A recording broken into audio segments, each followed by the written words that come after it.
सबसे झकास हम अपना क्लास में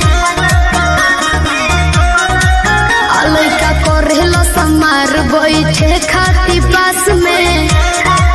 बाबू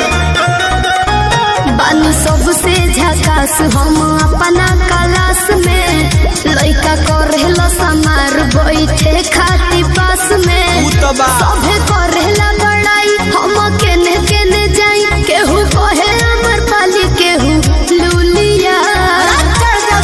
काहे बड़ा लगलो रे जाने चुलबुलिया अच्छा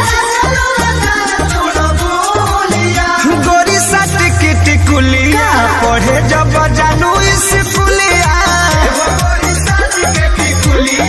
पढ़े जब जानू